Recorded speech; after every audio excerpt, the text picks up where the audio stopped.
Bienvenue à la cité interdite.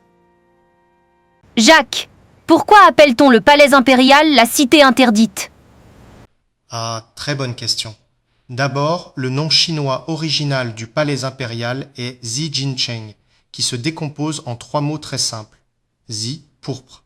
Dans la cosmologie impériale chinoise, l'étoile polaire est le centre de l'univers autour duquel tout tourne. Cette zone sacrée du firmament s'appelle le palais pourpre, le centre immobile du ciel. Comme l'empereur se dit le fils du ciel, tout comme les monarques européens invoquaient le droit divin, son palais terrestre devait être le reflet parfait du palais céleste.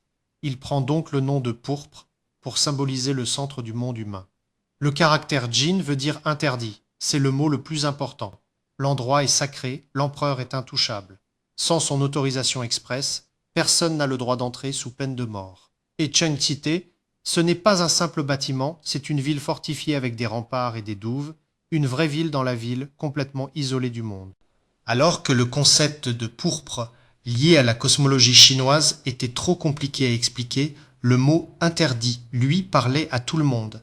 Il traduit parfaitement le mystère et la puissance absolue de l'empereur. C'est la raison pour laquelle le nom simplifié de la cité interdite a été popularisé au XIXe siècle par des diplomates et voyageurs occidentaux et est resté dans l'usage courant.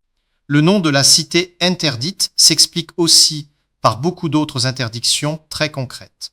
En voici quelques exemples. La première, comme dit plus haut, sans la permission de l'empereur, pénétrer dans l'enceinte était interdit et la punition était la mort, qui que ce soit, un roturier ou un mandarin.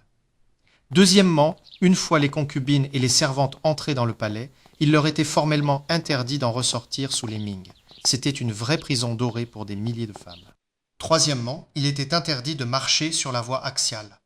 L'allée parfaitement au milieu de la cité était le chemin uniquement réservé à l'empereur. À part quelques exceptions, tout le monde, même les princes, devait marcher sur les côtés. Une autre encore, il était tabou de regarder l'empereur en face. Lors des audiences, les ministres devaient rester à genoux, tête baissée. Il était strictement interdit de lever les yeux sur le visage de l'empereur sans sa permission. En somme, la cité interdite fonctionnait comme un sanctuaire d'État où chaque pas était codifié. C'est cette rigueur absolue qui a forgé le mot interdit. Jacques, on peut entrer dans la salle du trône? Non, c'est interdit. Elle est fermée au public. Jacques, on ose de fumer une cigarette? Non, c'est interdit. Jacques, un quartier libre, s'il vous plaît. Non, le programme est serré. C'est interdit.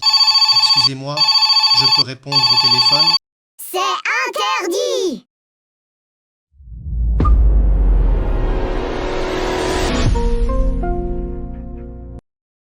Bienvenue à la cité interdite.